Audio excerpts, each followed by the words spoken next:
Hello everyone, how are you? Hope you are good.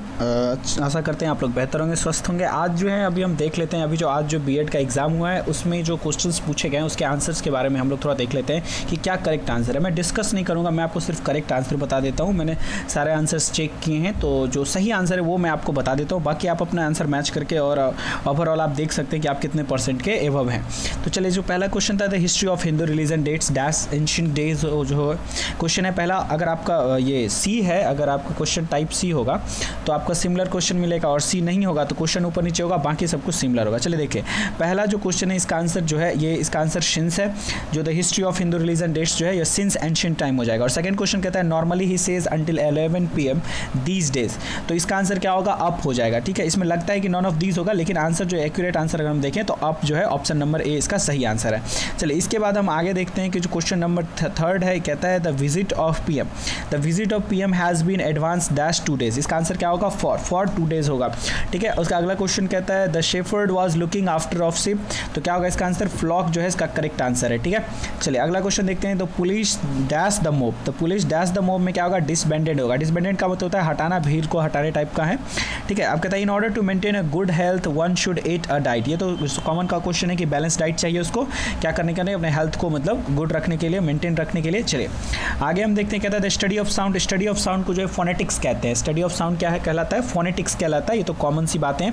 अब loss of memory जो है ये फॉरगेटिंग कहलाता है। इसको आप रिलेट कर सकते हैं फॉरगेट वर्ड से। फॉरगेट मतलब भूलना होता है, फॉरगेटिंग जो है उसी से रिलेटेड वर्ड है, भूलने से रिलेटेड। तो लॉस ऑफ मेमोरी जो है भूलने का ही बीमारी टाइप का है। चलिए आगे देखते हैं, कहता है place where birds are kept, ऐसा प्लेस जहाँ बर्ड्स रखे जाते हैं। तो सिंपल सा बात है, हाउस, एक्वेरियम होगा नहीं, एपियरी। और एवियरी में आपको याद रखना है कि जो भी ए भी से स्टार्ट होता है वो बर्ड से रिलेटेड वर्ड होते हैं, और जो AP से स्टार्ट होता है जैसे कि एपीकल्चर वगैरह हो गया, ये कीट से रिलेटेड होता है। ठीक है, चलिए तो इसका सही आंसर जो है ए ऑप्शन होगा, एवरी होगा। दूसरा क्वेश्चन है the strong dislike, strong dislike को हम लोग क्या करते हैं? इसको एनिमोसिटी कहते हैं। ठीक है, एनिमोसिटी कहते हैं। चलिए अब अगला क्वेश्चन जो पैसेज था हमारा, पैसेज को देख लेते हैं। तो पैसेज के अकॉर्डिंग ही हम लोग आंसर करेंगे। पैसेज नहीं पढ़ रहा हूँ, क्यों? क्योंकि आपके पास भी पैसेज होगा और आप लोगों ने पढ़ा होगा, तो हम डायरेक्ट आंसर की बात करते हैं। कहता है द साइनोनिम्स ऑफ डायग्नोसिंग क्या हो जाएगा? आइडेंटिफाइंग जो है इसका करेक्ट साइनोनिम्स होता है। उसके बाद 12th क्वेश्चन देखेंगे, कहता है the modern environment according to the authors, क्या कहता है? ऑथर के अकॉर्डिंग जो है पैसेज में मॉडर्न इन्वायरमेंट किसको कहा गया है? तो इंस्ट्रक्टिव को कहा गया है। ठीक है, ऑप्शन नंबर बी जो है इसका सही आंसर है।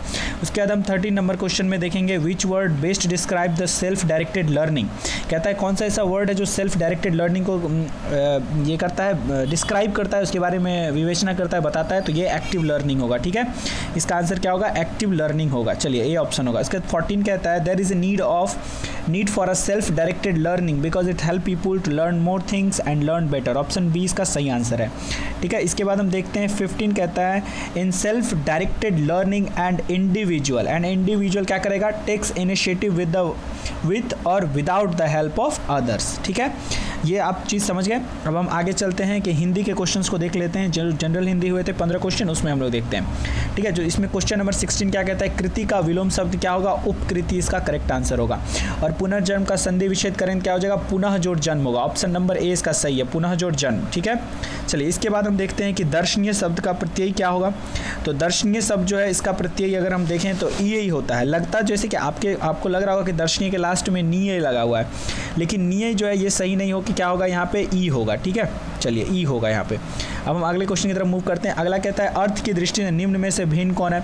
तो पथ, डगर, राह ये सब एक दूसरे का ही क्या है? पर्यायवाची है, लेकिन जो धरा है ये थोड़ा सा डिफरेंट वर्ड है, तो आंसर क्या होगा? धरा हो जाएगा।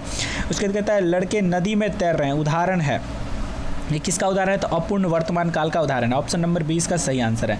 उसके बाद कहता है 21 में कहता है कि यदि वर्षा होती तो फसल अच्छी होती। इसका मतलब जो ये कंडीशन है ये भूतकाल का कंडीशन है, भूतकाल को दिखा रहा है। तो यहाँ सभी में भूतकाल है, लेकिन इसका एप्रोप्रिएट आंसर जो है हेतु मद भूतकाल का होगा, ऑप्शन नंबर सी जो है इसका सही आंसर है। ये क्लास 10th के जो है ग्रामर में आपको देखने को मिलेगा ये वाले क्वेश्चन। ठीक है, चलिए आगे मूव करते हैं। अब हम क्वेश्चन नंबर 22 कहता है आंखों का तारा होने का अर्थ क्या है? प्यारा होना। ये तो कॉमन सी बात है जो हम सब पहले से ही जानते हैं। आंखों का तारा होना का मतलब प्यारा होना, सब ने ये सही किया होगा, ये बताने का कोई मतलब ही नहीं बनता है। चलिए आगे कहता है कि निम्न में से वायु का पर्यायवाची क्या है, तो ये शमीर है, ये आपको पता ही होगा। अब हम आगे देख लेते हैं आगे क्या क्वेश्चंस थे कि सर्वनाम किसके स्थान पर युक्त होता है, ये भी बहुत कॉमन क्वेश्चन है, सब लोगों ने ये बनाया हुआ संज्ञा। अब कहता है निम्न में तद्भव शब्द कौन सा है, तो किवाड़ जो है, किवाड़ मतलब गेट होता है, समझे, गेट को किवाड़ कहते हैं हम लोग, तो ये तद्भव वर्ड है। तद्भव क्या होता है, तद्भव मतलब हिंदी का वर्ड होता है और तत्सम मतलब संस्कृत के वर्ड होते हैं, ठीक है। चलिए आगे देखते हैं कि अब जो ये गद्यांश दिया हुआ था, गद्यांश के अकॉर्डिंग जो क्वेश्चन पूछे गए हम उसको देखेंगे। गद्यांश में नहीं पढ़ूंगा क्योंकि आपके पास भी है तो पढ़ने का कोई खास ज़रूरत है नहीं। तो चलिए देखते हैं, मानव समाज में किसकी उपासना नहीं करनी चाहिए, तो स्वार्थ की उपासना नहीं करनी चाहिए। पूजा उन्हीं की गई है जिन्होंने क्या किया है, मानव समाज की भलाई किया रहा है। आप तो ये बिना पैसेज पढ़े भी सॉल्व कर सकते थे, आप अगर क्वेश्चन को डिस्क्वालीफाई करके बनाते तो।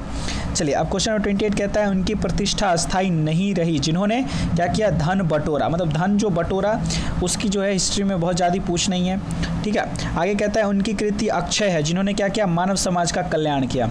उसके बाद कहता है किसकी पूजा सदैव नहीं होती है, तो सिंपल सी बात है, धन की पूजा जो है सदैव नहीं होती। इसी के साथ 15 क्वेश्चन हम लोगों ने इंग्लिश का करा और 15 क्वेश्चन जो है हम लोग हिंदी के करे। तो इसमें आप जो है ओवरऑल देख सकते हैं आपको कितना मार्क आया। हम नेक्स्ट वीडियो अपलोड कर रहे हैं जिसमें आपको बाकी क्वेश्चंस के भी आंसर जो है देखने को मिल जाएंगे। आज के लिए बस इतना ही, थैंक यू सो मच।